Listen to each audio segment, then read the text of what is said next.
Welcome back to the channel. एक बार फिर से। Now in today's video we will be discussing all important concepts till class 10th। तो ये class 9th वालों के लिए भी है, क्लास 10th वालों के लिए, क्लास 8th वालों के लिए भी है, क्लास 11th वालों के लिए भी है जिनकी थोड़ी सी केमिस्ट्री कमजोर रह गई है। तो हम बहुत ही फास्ट वे में important concept, important formulas brush करते हुए जा रहे हैं। वैसे भी हमने अभी अभी फिजिक्स का भी खत्म किया है। If you are watching the entire बड़ा वाला वीडियो, देन फिजिक्स हो चुका है, केमिस्ट्री अब स्टार्ट होगा। और अगर आप छोटा सिर्फ केमिस्ट्री का वीडियो देख रहे हो तो भाई फिजिक्स का भी ऐसा ही बहुत ज्यादा फास्ट रिवीजन वाला वीडियो मैंने बना दिया है। तो make sure watching that and now let's begin with chemistry. Chemistry के अंदर कुछ 6-7 इंपॉर्टेंट टॉपिक्स है। सबसे पहले types of chemical reactions, types of chemical reactions. तो उससे पहले मैं बता दूं what is chemical reaction. Chemical reaction is product से बनेगा reactant. This is chemical reaction, it is irreversible chemical, sometimes reactions are irreversible. Now let's understand the types of chemical reaction. सबसे पहले combination, decomposition, displacement, double displacement, redox. सबसे पहले combination के अंदर क्या होता है वो मैं आपको झट से बता देता हूँ। कॉम्बिनेशन के अंदर टू और more products come together and form one single product, that is called as combination reaction. One single, or sorry, two or more reactants come together and form a single product, that is called as a combination reaction. Decomposition reaction के अंदर क्या होगा, एक बहुत बड़ा reactant splits into छोटे छोटे products. Easy. Now let's come to the displacement reaction. Displacement के अंदर क्या होगा, अदला बदली।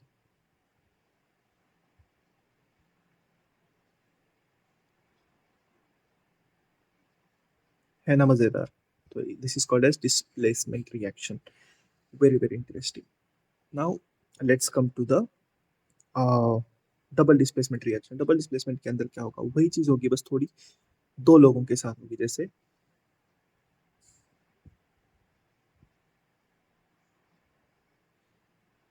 है ना interesting. So this is what, this is double displacement reaction. इसके अंदर ये प्रोडक्ट, ये प्रोडक्ट दोनों इंटरचेंज कर रहे हैं। This is a what, double displacement reaction. Now let's come to the redox reaction. Redox reaction के अंदर रिडक्शन भी हो रहा है और ऑक्सीडेशन भी हो रहा है। Now what is oxidation, oxygen add होगा। Reduction is what, reduction is H plus add होगा। Very important thing. So now reduction and oxidation occur simultaneously. अब सबसे important thing, that is law of conservation of mass. What does law of conservation of mass say? एक chemical reaction के अंदर new mass is not created nor mass is destroyed. Okay, mass is neither created nor destroyed in a chemical reaction. एक chemical reaction के अंदर, एक chemical reaction के अंदर mass create भी नहीं होगा and destroy भी नहीं होगा। very important thing. Okay. Now let's come to the balancing chemical equation. Ensure the number of atoms of each element are same in both reaction. अब ये balancing के लिए separate वीडियो बन चुकी है। Make sure you are watching that, क्योंकि ये बहुत बड़ा टॉपिक है। ये मैं यहाँ पे कवर नहीं कर पाऊंगा, बट मैं आपको एक बता दूं, रिएक्टेंट्स एंड प्रोडक्ट्स के एटम्स का नंबर सेम होना चाहिए। Number of atoms in reactant should be equal to number of atoms in product.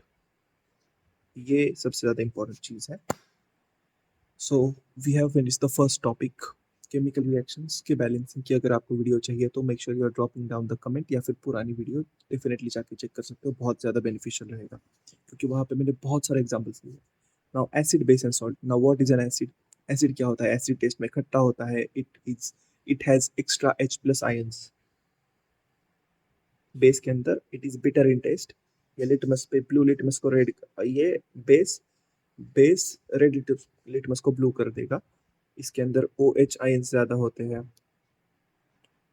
Common example of acids is citric acid, अपना सल्फ्यूरिक एसिड वगैरह वगैरह। बेस का है NaOH वगैरह वगैरह। ये तो आपको पता ही है। What is salt. सॉल्ट तब प्रोड्यूस होता है जब आप एसिड और बेस को रिएक्ट करोगे, जैसे कि नमक हो गया अपना, या फिर CaCl हो गया। तो इस तरीके के कुछ सॉल्ट्स होते हैं। Now what is pH. PH scale से हम डिटरमाइन करते हैं कि कोई चीज़ कितनी एसिडिक है या फिर कोई चीज़ कितनी बेसिक है। यहाँ पे कैसे होता है, अगर ये पीएच है तो यहाँ पे बीच में 7 आएगा। 7 इज न्यूट्रल, 0 यहाँ पे, 14 यहाँ पे। जो भी चीज़ इस साइड पे होगी तो इट कीप्स बिकमिंग एसिडिक। जो चीज़ यहाँ से यहाँ पे जाएगी दैट कीप्स बिकमिंग बेसिक। तो अगर कोई चीज़, अगर किसी चीज़ का pH है 7.4, then that would be what, acidic और basic, it would be basic. अगर किसी चीज़ का pH है 6, तो that would be acidic. Very important thing. देखो एसिड बेस न्यूट्रल होगा 7 पे। अब न्यूट्रलाइजेशन रिएक्शन मतलब क्या? न्यूट्रलाइजेशन रिएक्शन के अंदर हम एसिड और बेस को मिक्स कर देते हैं, तो then we get salt and water. Salt आ गया, वाटर आ गया, इजी। नाउ कॉमन रिएक्शंस जो यूजुअली आपको नेचर में दिखेगी, आपके एग्जाम्स में दिखेगी, आपके एंट्रेंस एग्जाम्स में दिखेगी, वो सबसे कॉमन रिएक्शन हम जानेंगे। Now that is common reactions. अब कौन कौन सी रिएक्शंस है जो आपको आनी चाहिए, which are very common in all exams, prevalent in everything? सबसे पहले metal acid reaction. Now what happens when you react a metal with acid? You get salt and hydrogen. Very important.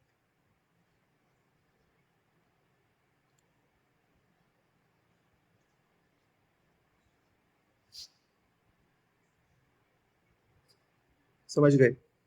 Iron को आपने acid के अंदर डुबो दिया, you get FeCl, that is salt, and this is H2 gas. एक example आपको नीचे दिख जाएगा।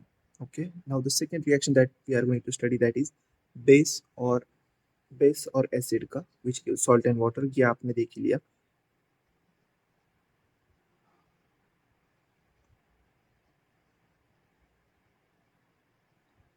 इसमें हो क्या रहा है हम ये जान लेते हैं। सबसे पहले this is a base, this is a acid, it is giving salt, this is giving water, easy. Now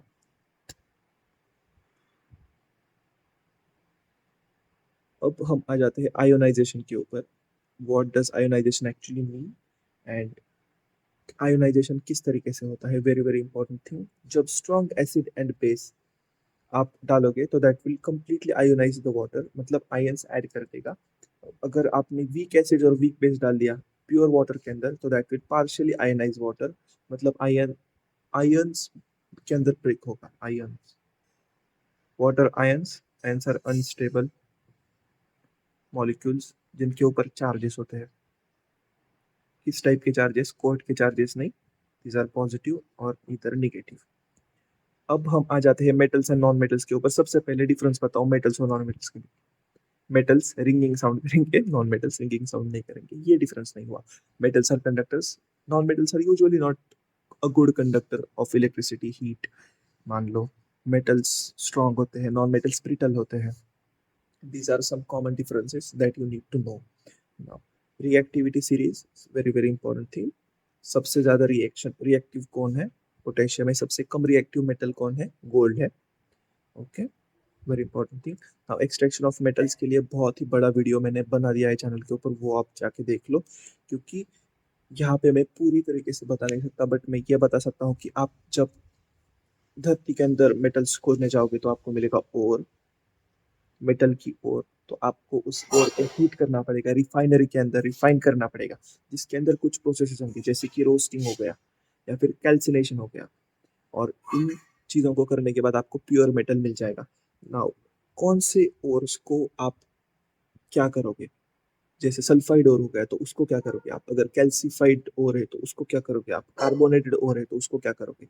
सबसे पहले रोस्टिंग हम किन ओर्स की करेंगे? सल्फाइड ओर को करेंगे। सल्फाइड ओर को हीट करेंगे, रोस्ट करेंगे हम। तब हमें इन प्रेजेंस ऑफ ऑक्सीजन, तो तब हमें सल्फाइड सल्फर लाइक सल्फर के बॉन्ड्स टूट जाएंगे and you will get a pure metal. Now let's come to calcination. Calcination किसका करोगे? कार्बोनेटेड ओर्स का करोगे आप कैल्सिनेशन, लेकिन ये एब्सेंस ऑफ एयर में करना पड़ेगा ताकि ज्यादा CO2 भी रिलीज ना हो और हमें मेटल मिल जाए। Very very important. या फिर वो फिर क्या हो जाएगा, अगर बहुत ज्यादा ऑक्सीजन है तो फिर क्या करेगा? वो ऑक्सीजन ही मेटल के साथ रिएक्ट करेगा और कार्बन, और वो उसका खुद का ऑक्साइड बनाएगा या फिर उसका खुद का कंपाउंड बनेगा। So this is a very very important thing. Calcination किसका होगा? रोस्टिंग किसका होगा? रोस्टिंग होगा सल्फाइड ओर का। एंड एंड कैल्सिनेशन होगा कार्बोनेटेड ओर का। Very important. नाउ प्रॉपर्टीज कुछ मेटल की और नॉन मेटल की, I am not going to explain this. मैं आपको हाईली रिकमेंड करूंगा मेरा यूट्यूब के ऊपर ये डालो और ये डिटेल में देख लो। ज्यादा कुछ नहीं, बस 3 वीडियोज है जिसके अंदर मैंने बहुत अच्छे से फर्नेस वगैरह सब कुछ बहुत अच्छे से मैंने आपको सिखाया है। अब मेटल्स और नॉन मेटल्स के बाद एक और कैटेगरी आ जाती है, आपके पीरियोडिक टेबल पे भी आपको दिख जाएगी, that is what? That is alloys. What are alloys? Alloys are mixtures of metals and non metals. इनके अंदर मिक्स्ड प्रॉपर्टीज होती है, कुछ प्रॉपर्टीज ये मेटल की शो करेंगे, कुछ प्रॉपर्टीज ये नॉन मेटल की शो करेंगे। एलॉयज हम बनाते भी है एंड हम यूज भी करते हैं, क्योंकि इससे हमें कुछ प्रॉपर्टीज आ जाती है नॉन मेटल्स की, कुछ प्रॉपर्टीज आ जाती है मेटल्स की। It is very useful in industries, fashion industry हो गया, ऑटोमोबाइल हो गया, तो उसके अंदर हम लाइट मटेरियल्स यूज करके बहुत स्ट्रॉन्ग चीजें बना लेते हैं एलॉयज के कारण। So these are very important alloys. जैसे एक बहुत ज्यादा कॉमन एलॉय आपको बता दूं, brass. This is mixture of copper and zinc. आपने एलॉय व्हील्स के बारे में सुना होगा, so these are the same alloys. ये कुछ हल्के फुल्के मेटल्स लेके हम बहुत ही ज्यादा तगड़ी स्ट्रॉन्ग चीज बना लेते हैं, so that's why these alloys are important. Now let's come to the full and final video, full and final subtopic जो है carbon and it's compounds. What is a carbon? Carbon एक ऐसा एलिमेंट है periodic table के ऊपर which is non metal. इसके इतने सारे कंपाउंड्स है, ऑलमोस्ट मिलियंस में कंपाउंड्स ये बना देता है अकेला कार्बन। कार्बन के बारे में स्पेशल चीज ये है कि इसके आउटर शेल में होते हैं 4 इलेक्ट्रॉन्स।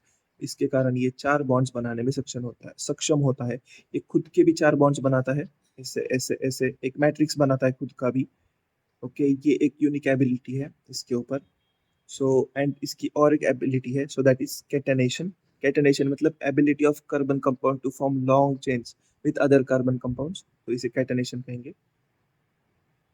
तो ये खुद से ही बॉन्ड्स बनाने में सक्षम है। Tetravalency of carbon, carbon forms 4 covalent bonds. Tetravalency मतलब 4 बॉन्ड्स, जो मैंने अभी यहाँ पे आपको दिखा दिया। इसके बाद इन कार्बन्स के इतने सारे कंपाउंड्स है कि हमने कार्बन के कंपाउंड्स को कैटेगराइज कर लिया ताकि हम अच्छे से स्टडी कर सके। तो इनमें से सबसे कॉमन है हाइड्रोकार्बन। हाइड्रोकार्बन का स्ट्रक्चर आपको ड्रॉ करके दिखाता हूँ मैं। हाइड्रोकार्बन नाम में ही हाइड्रो है कार्बन से, तो फिर इसमें हो गए हाइड्रोजन्स और इसके अंदर होंगे क्या? कार्बन्स। समझ गए?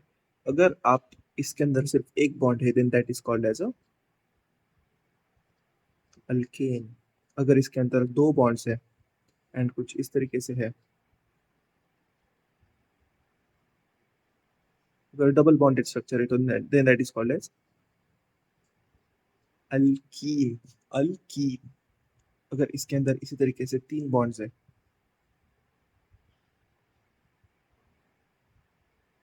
so then that will be called as alkyne. Very important thing, you need to remember this. तो ये अल्केन हो गया, अल्कीन हो गया, अल्काइन हो गया। सो इसका जनरल फॉर्मूला कैसे होगा? अब देखो, इसका C कितना है? C2H6। तो ये Cn है, तो H is what? H is what आप बताओ? 2n+2। कुछ इस तरीके से इसका जनरल फॉर्मूला आ जाता है। इसका देखो C2H4, तो दैट इज Cn। लास्ट के कुछ 5 मिनट का कंटेंट बचा है और ये फ़ोन मेरा पावर ऑफ हो गया। 1 मिनट रुक जाओ। ओके, सो अब हमने ये तो जान लिया टेट्रावैलेंसी क्या है, या फिर हमने ऑलमोस्ट सब कुछ चीज़ें कवर कर ली। अब जानते हैं कि इन कार्बन कंपाउंड्स के ऊपर ना कुछ स्पेशल ग्रुप्स आके लग जाते हैं, जैसे अल्कोहल हो गया, अल्डिहाइड हो गया, एसिटिक मतलब एसिड हो गया, और क्या कीटोन्स हो गए, तो ये आके लग जाएंगे और पूरे कार्बन कंपाउंड का नेचर ही चेंज कर देंगे, पूरा प्रॉपर्टी ही चेंज कर देंगे। जैसे अगर कोई नाइट्रेट लग गया तो फिर वो थोड़ा कार्बोनाइट्रेट की तरह काम करेगा, तो वो नाइट्रोजन के भी कुछ कैरेक्टरिस्टिक्स दिखाने लग जाएगा। अगर उसकी जगह पे मतलब अल्कोहल लग गया तो वो एक अल्कोहल ही बन जाएगा। तो ऐसे कुछ फंक्शनल ग्रुप्स होंगे, तो आप बेसिक वाले जान लो। अगर आपको डिटेल में चाहिए तो कार्बन कंपाउंड्स नाम का एक चैनल नाम का एक वीडियो मैंने बना रखा है, वहाँ पे सारे फंक्शनल ग्रुप्स मैंने डाले हैं, तो वो जाके चेक करना। बेसिक वाला है alcohol, aldehyde, ketone, carboxylic acid. अगर एसिड लग गया तो पूरा कार्बन हाइड्रोकार्बन ही एसिडिक हो जाएगा, समझ रहे हो? तो वो एसिड की कैरेक्टरिस्टिक्स पिक कर लेगा। Very interesting thing. तो कुछ इस तरीके से आपको ये फंक्शनल ग्रुप्स कार्बन कंपाउंड के ऊपर ऐसे लगे हुए दिख जाएंगे। तो ये इसके साथ ही इसका प्रीफिक्स भी चेंज हो जाता है, तो दैट वुड बी इथीन का बन जाएगा ETHENOL, इथेनॉल। इथेनॉल कुछ इस तरीके से। अगर ये कार्बोक्सिलिक एसिड बन गया तो ये इथेनोइक एसिड बन जाएगा। इस तरीके से कुछ चीज़ें चेंज हो जाती है। नाउ इम्पॉर्टेंट रिएक्शंस, सबसे इम्पॉर्टेंट रिएक्शन है कंबशन, सब्स्टिट्यूशन एंड एडिशन। अब कंबशन मतलब क्या? अगर हमने एक हाइड्रोकार्बन को ले लिया और उसको जला लिया, क्या हो जाएगा? क्या होगा? अगर आपने कोयले को लिया और जला डाला तो उसका क्या हो जाएगा? Hydrocarbon plus oxygen gives you carbon dioxide, oxygen और बहुत सारी energy. This is common reaction of burning a coal. फिर बर्निंग पेट्रोलियम, क्योंकि पेट्रोलियम के अंदर भी बहुत सारे हाइड्रोकार्बन ही होते हैं। Now next thing is substitution, replacement of one atom of a group by another. ये बिल्कुल डिस्प्लेसमेंट ही है, बस इसके अंदर क्या होता है कि substitution of a functional group. तो बस ये फंक्शनल ग्रुप जो है ना, उसका रिप्लेसमेंट, उसका डिस्प्लेसमेंट होगा, समझ रहे हो। And now there is addition, adding atoms और group to the unsaturated carbon compounds. तो अगर ये अब सैचुरेटेड अनसैचुरेटेड क्या है, देखो मैं आपको ईजिली बता देता हूँ। अनसैचुरेटेड मतलब जिसके अंदर डबल बॉन्ड्स है या फिर ट्रिपल बॉन्ड्स है, these are unsaturated, this is saturated. Next thing that you need to know, saturated के अंदर अगर हमने एक और कार्बन डाल दिया, एक और कार्बन डाल दिया, एक और कार्बन डाल दिया, दिस इज एडिशन रिएक्शन। तो इसके कारण क्या होगा, नंबर ऑफ हाइड्रोजन भी चेंज होगा, नंबर ऑफ कार्बन भी चेंज होगा। आपको ये वीडियो कैसा लगा ये मुझे आप कमेंट्स में बताओ, and I will see you in a similar video. सारे के सारे इंपॉर्टेंट कंसेप्ट्स क्लास 10th तक के मैंने पढ़ा दिए हैं आज के इस सेशन में। अगर आपको ये सेशन अच्छा लगा, इन्फॉर्मेटिव लगा, तो इसे सेव कीजिए, दोस्तों के साथ शेयर कीजिए। सेकेंड थिंग मैं आपको बता दूं कि मैंने पूरा क्लास 10th क्लास 9th अच्छे से पढ़ा रखा है मेरे चैनल के ऊपर, तो वो आप डेफिनेटली चेक कीजिए। और अगर आपको कुछ कस्टम एक टॉपिक के ऊपर लेक्चर चाहिए तो that will also be recorded as soon as you mention it in the comments. तो चलो, this was all about it in today's session. I will see you in another one. Bye bye.